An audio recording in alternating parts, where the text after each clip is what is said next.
C'est le partage, c'est l'échange, c'est la convivialité et puis la passion.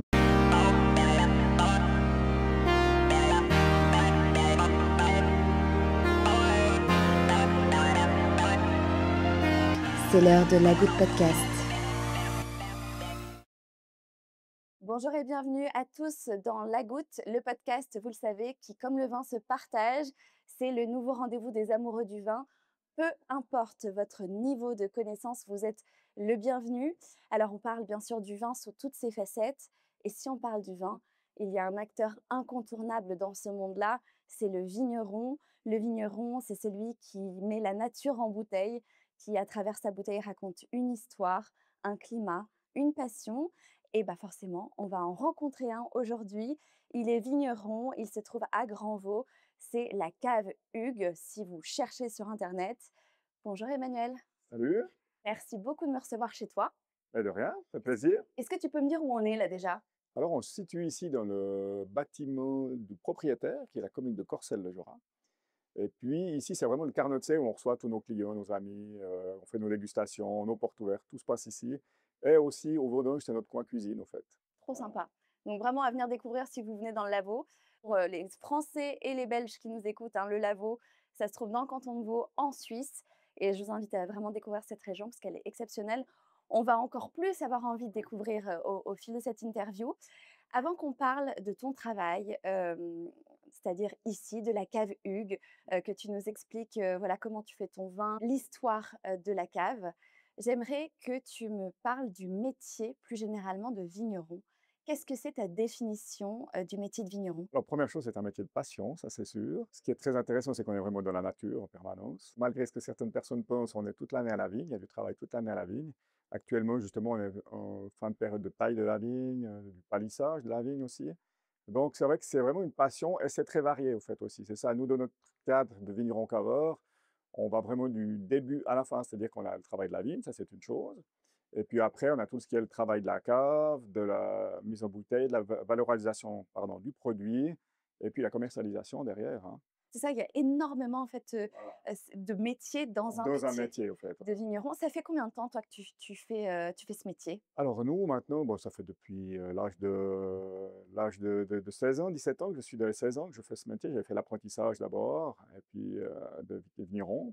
Ton père était vigneron? Mon papa était vigneron, il était venu de la Suisse allemande, lui, pour apprendre le français. Il n'est jamais reparti, puis il avait repris un domaine au début des années 70. Et moi, j'ai repris la suite de son domaine en 2012, au fait. Et puis, j'avais repris ce domaine ici, que je travaille pour la commune de Corcelles-le-Jura. J'avais repris ce domaine en 98 avec ma femme, D'accord, avec Christine. avec Christine. Et donc vous travaillez ensemble? On travaille ensemble, les deux, voilà. Et chacun a sa tâche? Ça se passe comment pour Alors travailler? oui, quand même. Alors, j'ai une grande chance d'avoir justement ma femme avec, qui fait un travail incroyable, où elle gère principalement tout ce qui est bureau, hein, tout ce qui est bureau, facturation, Le déplaisant, l'administratif, c'est vraiment très compliqué. Ça, c'est une part qui vraiment prend de plus en plus de place, c'est vrai, qui est pas évidente à gérer. Ça, c'est un gros, gros travail. Et puis, en 16 ans, elle a aussi elle arrive à prendre un peu de temps pour venir aussi à la vigne, donner un coup de main à la vigne et tout, tout ça. Et puis, à côté de ça, j'ai mon cousin qui travaille avec moi à l'année aussi, lui. donc une affaire familiale. Complètement, ouais. Alors justement, présente-nous un petit peu en détail la cave Hugues. Qu'est-ce que c'est la cave Hugues et quel vin tu produis? Alors, au fait, nous, la Cavuc, c'est un petit peu spécial parce qu'on n'est pas propriétaire de vigne. On est locataire de domaine. Donc, on loue ce domaine ici pour la commune de Corcelles-le-Jura. Et à côté de ça, le domaine que mon papa faisait à l'époque, je l'ai repris aussi. Ça, c'est un domaine qui appartient au canton de Vaud, à l'état de Vaud, en fait, qu'on loue aussi. Et puis, on loue un tout petit domaine sur la commune de Lutry qui appartient au service des eaux de la ville de Lausanne aussi. C'est un peu spécial. On travaille trois domaines différents, trois domaines en location. Et maintenant, quand on a repris un peu le tout avec ma femme, on a essayé de tout centraliser. On a de la chance d'avoir une super cave ici au village, bien équipée, où on a pu centraliser les trois domaines dans un lieu de réception, en fait, et de stockage des vins, en fait. Et qu'est-ce que tu produis comme vin? Alors, nous, principalement du chasselas, hein, c'est sûr. On a grosso modo 60% de blanc, chasselas principalement, sauvignon blanc, chardonnay, un petit peu de sylvaner, puis quelques petites spécialités encore anecdotiques en blanc. Et puis à côté de ça, on fait beaucoup de rouge. On a 40% de rouge, nous. On fait principalement du pinot aussi. Plan-Robert, on fait énormément de Plan-Robert. Et puis à côté de ça, on a des nouveaux cépages, Gamaret, Gara Noir, Galota. Et on va sortir le petit dernier fin d'année qui est actuellement en train d'élever gentiment en barrique. C'est de l'Ibico, en fait. C'est des nouveaux cépages résistants un peu aux maladies. Et est-ce que tu fais du mousseux ou pas du tout? Alors oui, bien sûr, on s'y est aussi mis à faire du mousseux un peu comme tout le monde. Nous, on fait un mousseux à base de chardonnay, mais qui est un mousseux, on dira, c'est pas une méthode traditionnelle, c'est un mousseux gazéifié, en fait. D'accord. On cherchait un vin accessible un peu pour tout le monde et puis, plutôt sur le fruit, la fraîcheur, voilà. Quelqu'un qui vient chez toi et cetera, à qui tu veux vraiment faire, découvrir ton vin, c'est lequel que tu vas faire goûter en premier? Bon, alors nous, on travaille vraiment au labo, on a vraiment un climat, on me dira que le climat est un peu le même partout, mais quand même, on a un climat, surtout les terroirs, qui sont vraiment très différents d'un lieu à l'autre. Et nous, on travaille beaucoup là-dessus, au fait. Donc, principalement, on commence avec nos chasselas pour la dégustation. On a 3 chasselas différents, de 3 terroirs différents, pour montrer un peu la différence des terroirs. Et puis après, ben, on part sur des spécialités blanches qui, à mon avis, représentent, pour les terroirs, c'est peut-être un petit peu moins, des fois, flagrant de trouver une grande différence. Dit que les chasselas, quand même, on trouve des bonnes différences, ouais. C'est quoi la particularité du chasselas? Alors, ça reste un vin, quoi que les gens disent des fois: «Ouais, c'est acide, ça me donne des crampes», tout ça et tout. Non, le chasselas est un cépage qui a peu d'acidité réellement. C'est vraiment un cépage qu'on est on est vraiment sur le fruit, le terroir. On peut avoir des chasselas un petit peu plus, on dira peut-être moins dans la finesse, dans le terroir un peu plus lourd comme ça, mais qui ont vraiment des volumes au bouche très puissants. Et à côté de ça, on peut avoir des chasselas, mais des terres peut-être un petit peu plus légères et tout, qui sont vraiment sur le fruit, la fraîcheur, même presque exotique des fois un petit peu. C'est vraiment des vins très, très fins quoi, en général. Alors, le chasselas, il est produit ici dans une région, qui est particulièrement, belle à couper le souffle, mais aussi difficile que belle pour le travail, je suppose. Tu nous présentes un peu ces conditions de travail qui sont particulières dans le labo? Alors nous, c'est vrai qu'on a une partie du domaine, est assez un petit peu mécanisable, mais on reste la petite mécanique, hein, c'est-à-dire des petites machines à chenilles, des trucs comme ça. Et puis après, la partie du domaine, que ce soit, bah, le domaine qu'on fait pour l'état de veau, typiquement, c'est vraiment des terrains très, très en pente. On est à plus de 40 de pente suivant où. Donc là, c'est tout à dos d'homme, un peu plus ou moins. Pour les traitements, bah, on fait une partie, nous, à dos. Après, on a de la chance d'avoir un petit peu l'hélicoptère en saison qui, lui, traite exclusivement en biologique, hein. Donc on a une partie, on travaille avec ça. Et puis d'autres domaines, on travaille tout, nous, au sol, carrément, où là, on a aussi quelques petites machines pour pouvoir traiter. Et le travail de la feuille se fait tout à la main. Alors c'est clair que là, on fait nous le maximum nous-mêmes. Et puis une grosse période c'est-à-dire au mois de juin, quand on appelle les effeuilles, hein, quand on nettoie un peu la partie de la grappe. Là, on a du personnel qui vient en plus, 7-8 personnes pour nous donner un coup de C'est main. quoi, des volontaires? Non, ça, on a un peu plus de peine à trouver maintenant. On en trouve de autres, hein, des personnes qui viennent une journée, tout ça. Non, c'est comme des gens qui viennent de l'étranger, qui viennent pour une dizaine de jours. Alors tu parlais des hélicoptères, est-ce que c'est vrai? J'avais lu que, on utilisait aussi les hélicoptères pour enlever le gel des vignes. Est-ce que Alors, ça se fait chez nous, à ma connaissance, je ne sais pas si ça s'est fait, peut-être sur Genève, mais ça, je ne sais pas, hein. OK.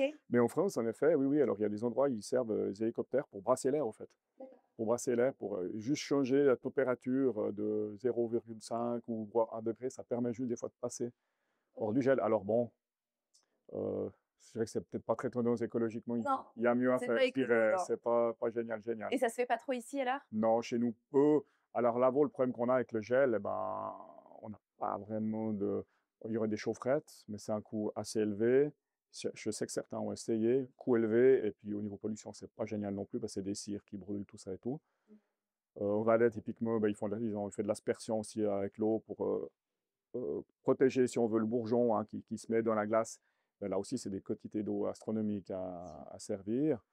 Donc, c'est vrai qu'on est un petit peu, c'est toujours un petit peu limite. Cette année, il y a eu, nous à Lavaux, pas énormément de dégâts, surtout dans les hauts du vignoble, je dirais. Ouais. C'est vrai que j'ai des collègues sur le Chablais où vraiment des gros, gros dégâts de gel, quoi. Ouais. Gros ennemi de la vigne, c'est quoi? C'est le temps pour vous? Dans la météo, alors c'est clair qu'on est tributaire. Ma femme me dit tout le temps, il n'y a pas un jour où le matin, le premier truc que je fais, c'est regarder la météo. Ça, c'est sûr. On est tout le temps en train de regarder un peu la météo. C'est vrai que c'est très important. Le pire, c'est le froid ou le chaud? C'est le froid? Ah, la vigne, elle supporte plus le chaud que le froid, je pense. On peut aller un bon bout. Alors malheureusement, on se rend compte maintenant, avec des années un petit peu plus sèches, en effet, le climat change beaucoup plus vite aussi. On a quand même des phénomènes où la vigne, des fois, souffre en plein été, et que c'est vraiment des grosses chaleurs. Alors, millésime 2024, on a eu assez d'eau toute l'année, mais 23, on a eu des périodes où il a fait très très chaud, et là, certaines parcelles ont un peu souffert du sec, ouais. C'est quoi du coup, moins de raisins, c'est ça, non? Alors, le risque qu'il y a vraiment à certains moments, c'est que la vigne se bloque complètement, et puis le raisin ne mûrit plus, en fait. Et puis, c'est de la récolte perdue, en fait, ouais. Et ils ont quel âge, les pieds de vigne ici? La plus jeune, ben voilà, elles ont une année ou deux. Et les plus anciennes, moi j'ai ma plus vieille vigne que je travaille actuellement, elle est de 1979. On a gardé encore une vigne encore comme ça, mais il y en a qui ont encore des vignes bien plus vieilles. Mais Ouais. cette vigne, on la garde parce que c'est une très très bonne vigne, des super terroirs. Et puis on l'entretient alors régulièrement, c'est-à-dire quand une souche meurt, et bon, on la remplace avec une jeune. Donc ça fait aussi un mélange dans la parcelle entre des très très vieilles souches et des plus jeunes. Au niveau qualitatif, c'est très intéressant. Aux plus jeunes peut-être qui nous écoutent, qui savent pas du tout comment on fait du vin, est-ce que tu pourrais nous dire les grandes lignes pour fabriquer le vin? Ben, déjà pour nous, la vendange, c'est notre Noël à nous, on dit, mais c'est que la récolte, l'année s'est bien passée, ben voilà, on a cette récolte qui arrive à la cave, où nous, on travaille aussi beaucoup avec la famille, les amis et tout ça. C'est une vendange par an? Une vendange par an, voilà, ouais, tout à fait. Toujours fin septembre, début octobre en général, hein. Il y a eu des années plus précoces, des années plus tardives. Et puis après, en fait, ce raisin, pour les blancs, ils arrivent en cave, comme ça, les raisins blancs. Nous, on les passe dans une machine qui va écraser la grappe de raisin et qui va l'amener directement au pressoir. On fait avec des pressoirs pneumatiques, hein, où on a on presse pas trop fort, justement, le raisin. Et après, cette partie du jus qui coule, elle part en cuve, au fait. On part dans les cuves. Et après, on attend entre 12, 24, 36 heures, ça dépend un peu les systèmes de ce qu'on appelle débourbage. Le débourbage, le but, c'est de séparer la partie épaisse qui est un peu plus épaisse avec la partie un peu plus liquide, claire, au fait. Donc ça, c'est l'opération de débourbage. Et ça, une fois que cette opération est finie, on va soutirer le jus de raisin clair, au fait. Et puis, on va éliminer la partie, on dirait un petit peu plus solide, un peu plus trouble, comme ça, qui, elle, soit va être filtrée ou bien alors éliminée. C'est le fameux mou qu'on obtient? Voilà, là, on a du mou de raisin. On va s'amuser à le retroubler, au fait. On va le mettre dans une cuve à côté. Il est déjà alcoolisé ou pas Pas encore? du tout. Pas encore. Là, on est vraiment dans pur jus de raisin, sans alcool. Et après, pour avoir l'alcool, au fait, nous, on utilise des levures sélectionnées, hein, qu'on trouve sur le marché. Et puis, on va mettre ces levures dans le jus de raisin, en fait. Et puis, on va mettre les jus de raisin dans une température de 18-21 degrés, plus ou moins. Ils sont à cette température-là un petit peu, c'est le but. Et puis, au fait, cette levure, elle va commencer à travailler. Puis, cette levure, le but, c'est qu'elle nous transforme les sucres du jus de raisin en alcool, au fait. Et ça, c'est la première fermentation, ce qu'on appelle la fermentation alcoolique. Et ça va durer, ça peut durer 5, 6, 7, 8, 10 jours, voire plus. Le but, on les tient un petit peu en température un peu plus basse, pour justement que ça travaille un peu plus doucement, pour extraire le maximum d'arômes et de volume de gras dans le vin, en fait. Et après cette opération, donc le vin, là, on peut parler de vin, parce que ça, c'est déjà du vin. Il y a l'option de faire une deuxième fermentation ou pas. Alors, il arrive maintenant de certains gros millésimes chauds, tout ça, on décide d'arrêter le vin à ce moment-là, et puis on va le mettre au froid, le refroidir, pour faire la précipitation tartrique dans le vin aussi après. Ou la deuxième option, c'est on va essayer de les réchauffer de nouveau à 18-21 degrés pour faire la deuxième fermentation. Puis là, c'est la fermentation malolactique, au fait. C'est la transformation de l'acide malique en acide lactique sous l'effet de bactéries. Et là, après, on a des vins qu'on fait beaucoup chez nous. Souvent avec le chasse-là, on fait ça. Pour avoir des vins, on baisse l'acidité au fait dans le vin. Ça donne des vins un petit peu plus ronds, un petit peu plus, on dira, digestes. Si on garde l'acide malique sans faire la deuxième fermentation, c'est une acidité un petit peu plus pointue, comme ça on a peut-être un petit peu plus de fraîcheur dans les vins. Ça, c'est un choix après personnel. Et le chasselas, c'est un vin qu'on peut laisser vieillir? Tout à fait, c'est magnifique. Oui, on a des chasses-là qui sont incroyables. Souvent, on dit c'est le petit vin d'apéro, tout ça pour la fondue raclette. Bon, ça, on peut pas. Oui, en effet, faut. Mais alors, je vous promets que vous buvez des vieux millésimes, que ce soit à fermeture à vis ou à bouchon, qui ont 10, 15, 20 ans, c'est exceptionnel. Vous prenez ça avec un vieux gruyère, un petit peu salé, tout ça et tout, c'est magnifique, c'est magnifique. Ouais. Et justement, je rebondis sur ce que tu dis. Les bouchons à vis, c'est de plus en plus. Oui, on a comme beaucoup Au maintenant départ, chez on nous. avait une mauvaise image Ouais, de ça. Puis exact. en fin de compte, on y revient parce que c'est pas mal du tout. C'est même, ouais, c'est même très bien. Alors nous, on a fait quelques petits essais sur le domaine pour voir l'évolution entre la vis et le bouchon. Et il est vrai que sur pas mal de millésimes, la vis vieillit presque des fois mieux que le bouchon parce qu'on garde un peu plus de fraîcheur, en fait, on dit, mais dans les vins. Alors Il n'y a nous, pas de risque de mauvaise surprise. alors voilà, après, normalement, il n'y a pas de risque. Ouais. Ouais. Et puis, c'est vrai nous, on met tout ce qui est chasse-là, tout ça, c'est tout à vis, on peut le dire. Maintenant, des fois, je mets un petit peu de bouchon pour certains clients, mais normalement, c'est à vis. Et puis après, c'est vrai que tout ce qui est spécialité rouge, là, on met plutôt alors bouchon, quoi. On est resté un petit peu traditionnel Ouais, c'est là-dessus. bien aussi. Ouais. Forcément, quand on parle du métier de vigneron, on pense à la tradition, mais tu es obligé aussi de faire preuve d'innovation dans ton métier. Comment tu conjugues les deux? On a de la chance qu'on a aussi en Suisse une super formation. On a des stations fédérales qui font beaucoup d'essais. On a vraiment un niveau de recherche et tout ça qui est incroyable. Donc, ce qui nous permet, nous aussi, en tant que petit vigneron, de voir un petit peu ce qui se fait. Bon, il faut suivre, il faut aller aux séances, il faut, voilà, mais c'est très intéressant. On en sort d'une cette semaine d'ailleurs, où il y a beaucoup de recherches qui se fait par rapport au porte-greffe de la vigne, par rapport aux nouveaux cépages, par rapport à tout ça. Et nous, on essaye un petit peu de voir ce qui peut être intéressant pour nous et tout. Et puis après, au niveau culturel aussi, ben, on a beaucoup amélioré les choses du fait qu'avant, on avait très très peu de mécanisables. C'était beaucoup un système qu'on appelait en gobelet.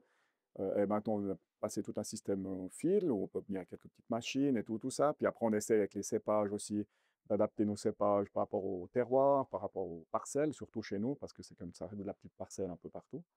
Et puis, c'est vrai qu'on essaie de conjuguer les deux. Alors, jamais oublier ce qui s'est fait avant, parce que quand même, je pense pas que nos anciens ont fait que des bêtises, au Oui, bien contraire. sûr. Mais il y a aussi de l'innovation à faire. On va maintenant au niveau technologique avec certaines machines, avec typiquement la météo, tout ça. On a vraiment des outils incroyables maintenant pour pouvoir travailler. Et puis après, ben, dans les nouveaux cépages, nous, on est parti un petit peu là-dedans. On essaie de trouver ces cépages surtout. L'idée, c'est de moins traiter quand même. Maintenant, typiquement, je fais un domaine pour la ville de Lausanne où je suis en bio, 100%. C'est beaucoup plus compliqué de travailler en bio? Ça demande beaucoup, c'est une mise en œuvre pas évidente, plus d'heures, comme ça, c'est sûr. Alors, j'essaie de comparer un petit peu, noter les heures. On passe plus d'heures. Et puis, il faut être très, très, très à l'écoute, au fait. Donc, il faut être très, très réactif pour tout ce qui est traitement et tout, parce qu'il faut pas oublier non plus, on dit bio, bio, bio, mais bio, on doit traiter quand même, hein, faut pas rêver. Donc, il faut être très réactif. Mais c'est traité avec quoi si c'est bio du coup? Alors, moi, là, ça fait maintenant 2 ans que je suis en bio, on fait que du soufre et du cuivre, en fait. D'accord. Puisque certains produits, des fois, à base de plantes, de prêles et tout, pour renforcer un petit peu l'effet, au fait.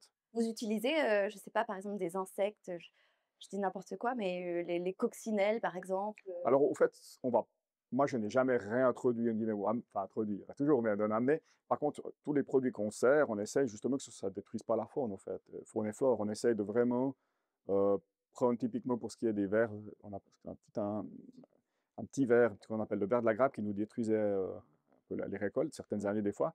Et ça, maintenant, on fait depuis très longtemps, tout le vignoble de Lavaux ici, mais même le vignoble général vaudois, je dirais.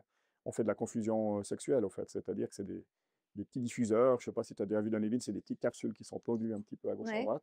Et ça diffuse des hormones, au fait. d'accord et ils vont là-bas ils vont là Ben non, en fait, parce que c'est les hormones, et puis le mâle, il n'arrive plus à féconder parce qu'il y a tellement des odeurs partout qu'il est complètement perdu, en fait. Et puis après, au niveau du terrain, nous, on laisse l'herbe partout. Donc, dans le bio, c'est 100% herbe partout.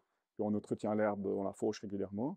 Et puis, dans ce que je fais, ce qu'on appelle nos productions intégrées, c'est-à-dire que c'est notre cahier des charges aussi au niveau national, hein, où là, on a aussi comme certaines contraintes. Peut-être au niveau des produits, on a de la vigne, on a un espace peut-être un peu plus large. Et puis, on utilise aussi certains herbicides. Alors là, je désherbe ma bande juste sous le cep, au fait. Pour, on entretient, le milieu, c'est fauché, puis le dessous, on désherbe juste pour.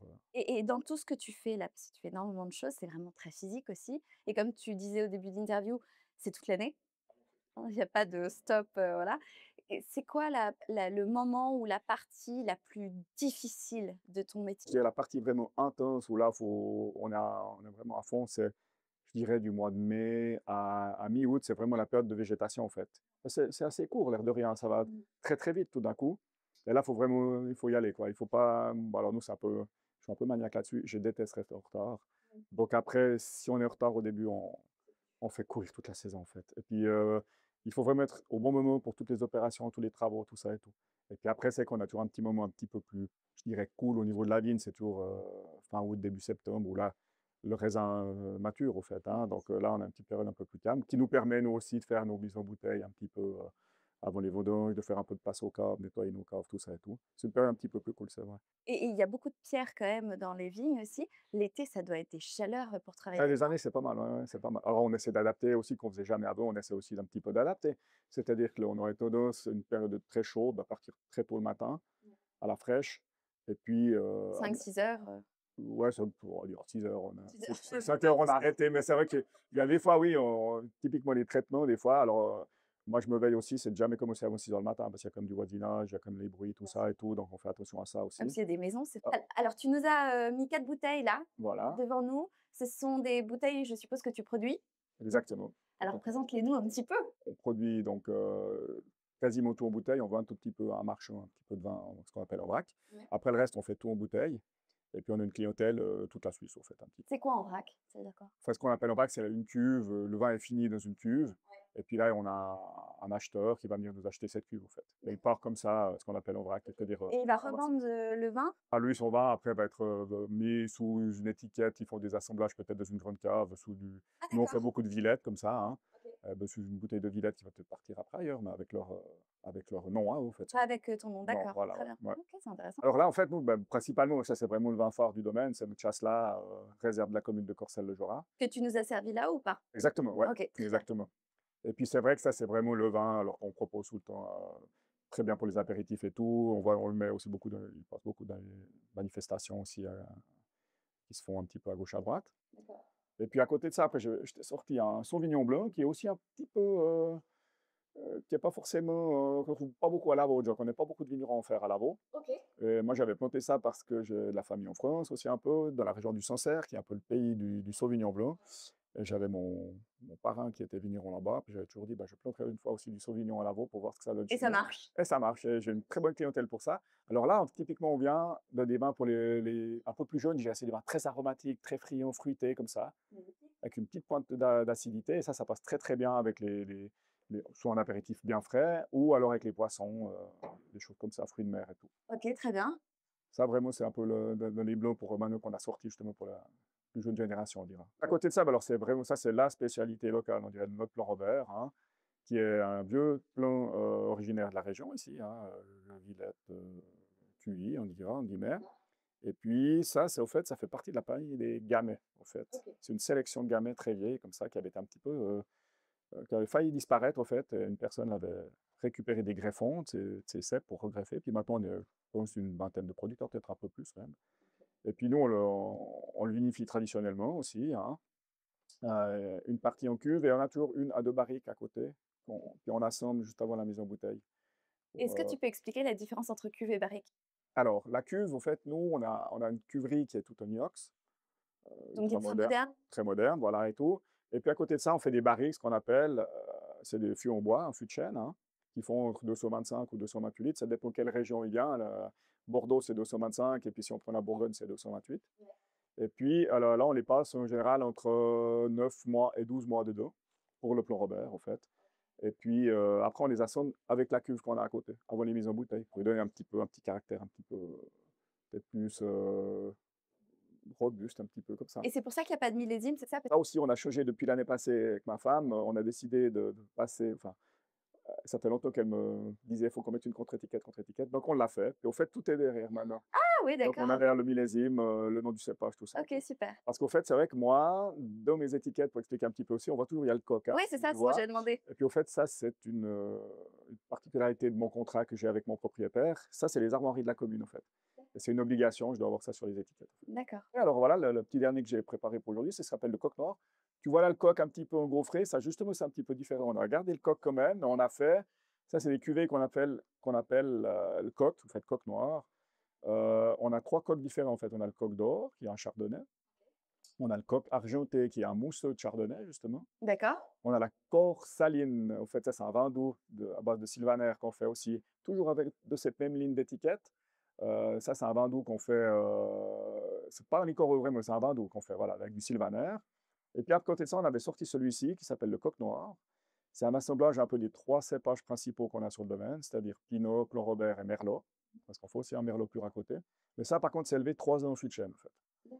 Donc ça, c'est du millésime 2021 qu'on a mis au mois de novembre l'année passée. Et puis, c'est dans la cave à côté, on a nos barriques qui sont là, et puis ça fait, on met vraiment 3 ans au fût de chêne. En terre, tu as combien à peu près de terre, Alors, au niveau surface, on travaille sur l'ensemble du domaine, des domaines, en fait, qu'on travaille, on a à peu près 4 hectares et demi, pas tout à fait. Et puis, on fait, grosso modo, une quinzaine de vins différents, à peu près. Puis, on s'amuse à faire, c'est un peu un truc que j'adore faire ça. Pas chaque année, forcément, mais je fais un peu des vins éphémères. C'est-à-dire, je fais une cuvée, grosso modo, de 300-400 litres, pas forcément chaque année.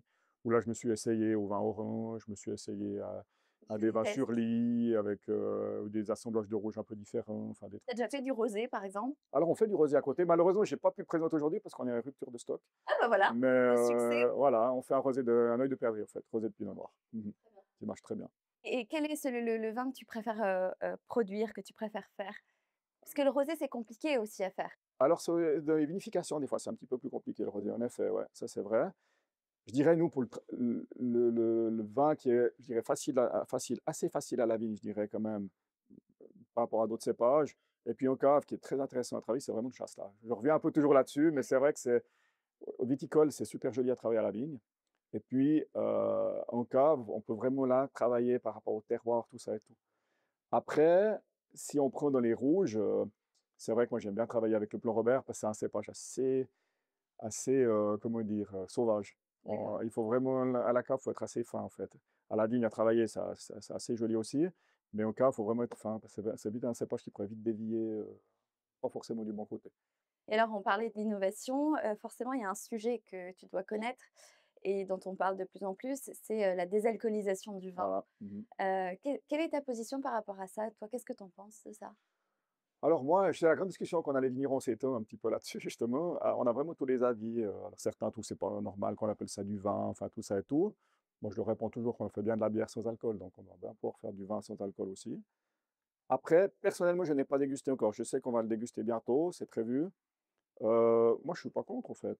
C'est un moyen de vendre du vin, encore une fois. S'il y a une clientèle pour ça, pourquoi pas en faire? Après, ce qui est important, pour moi, le plus important, c'est quand même la qualité. Et c'est ça qui doit prévaloir, en fait, c'est vraiment la qualité. Tu parles là exactement de ce qui va tout changer, c'est la qualité du vin qui Voilà, c'est ça, donnera, la qualité d'un bon vin sans exactement. alcool ou non, quoi. Ou non, exactement. Donc, moi, sur le fond, non, je suis pas contre du tout, non. Ouais. Alors après, moi, d'en faire, il faut jamais dire jamais, Mmh. mais d'après les échos que j'ai eu jusqu'à maintenant, ça coûte relativement cher de produire ces vins sans alcool et tout, donc je pense qu'on n'arriverait pas, on serait Ouais. pas encore là-dedans. Mais Tiens, maintenant que tu parles du prix, on peut venir sur, ce sujet. Hem, on reproche parfois au vin suisse d'être trop cher. mhm. Toi qui es vigneron, tu es bien placé pour en parler, je crois que quiconque. Est-ce que tu peux répondre à ce reproche-là? Ouais, alors bien sûr qu'on peut répondre, parce que des fois, ça nous vexe un petit peu quand même, parce Mmh. que c'est vrai que je remets toujours dans le contexte où on fait un produit par année. Donc, on a un produit, c'est pas comme si on va produire des tomates ou on va les produire sur un certain laps de temps quand même, ok, mais on a plusieurs récoltes, entre guillemets, ou bien sur d'autres produits, hein. Là, on a un produit par année, on ne doit pas se louper, déjà, première chose. Encore une Mmh. fois, je reviens sur la qualité, ça, c'est la base. Donc, on a comme une grosse charge là-dessus, il faut que ça tienne la route. Et puis, c'est vrai que, ben voilà, pour revenir à labo, on a des frais de culture très élevés, en fait. Donc, ça nous coûte très cher de produire une bouteille sur nos pentes, en fait, en Guinée, hein. Alors, justement, c'était un peu le challenge depuis plusieurs années, c'est de réduire les coûts un petit peu au maximum. Et il y a un moment, on ne peut plus. Puis après, c'est vrai qu'il y en a aussi, on est en Suisse, où on a nos employés qu'on paye, j'espère bien, enfin, Voilà, c'est le ça mieux aussi la payé. main-d'œuvre en Suisse est plus chère C'est que beaucoup plus cher qu'ailleurs. chez Et les voisins. puis, voilà. Donc, c'est vrai qu'on a des vins, moi, je trouve, personnellement, pas chers. On va voir, en images, heu, ton bureau, mais, les conditions de travail parce que c'est vrai que c'est un lieu magnifique, mais, je crois qu'on n'imagine pas tant qu'on connaît pas. Et bon, il y a des bons moments. C'est vrai que, typiquement, voilà, quand on fait une belle journée dehors à la vigne, et puis le soir, on se pose sur un petit mur, on boit un petit apéro, c'est quand même des moments un peu magiques, quand même.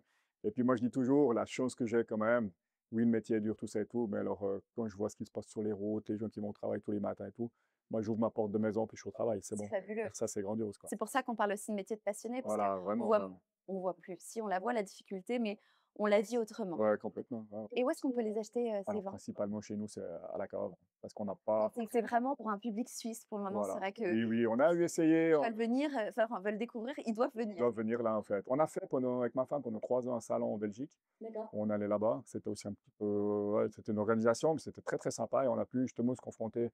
Je ne dois pas dire confronter, plutôt comparer ou échanger surtout avec les vignerons. Ben, il y a des vignerons belges, bien sûr, et puis des vignerons beaucoup de France, il y avait, puis aussi du monde entier un petit peu. Donc c'était très très sympa à faire. Autrement, nous, alors c'est essentiellement ici à la cave.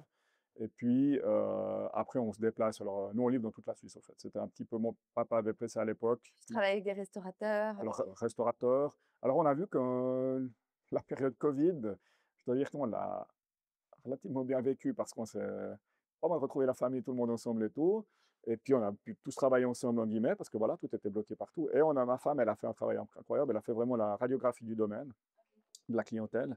Et là, à ce moment-là, on peut vraiment dire maintenant, on a 70% c'est de la clientèle privée. Et puis les 30% restants, c'est la restauration, les manifestations, voilà, quoi. Alors maintenant, c'est vrai que le gros challenge qu'on a, c'est quand même la consommation a beaucoup changé. On voit, hein, bah, typiquement, il y a la route, les gens font attention heureusement, en conduisant, tout ça et tout.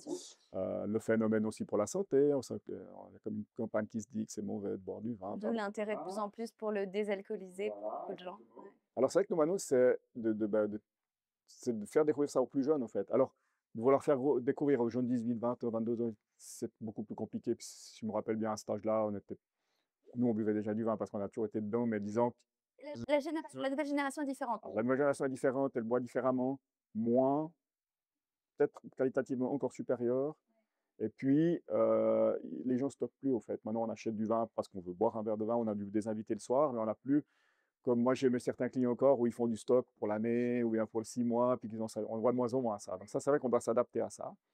D'où cette année, on va tout passer en carton de 6 aussi, parce qu'on se rend compte que les gens achètent un peu différemment. C'est un peu notre gros challenge, je pense, pour la suite, au fait. Donc justement, là, tu parles d'une habitude qui est en train de changer chez les clients, les consommateurs. Tu dois penser à l'avenir constamment, même si tu penses au présent, mais tu dois penser à l'avenir. C'est quoi l'avenir justement de la cave Hugues?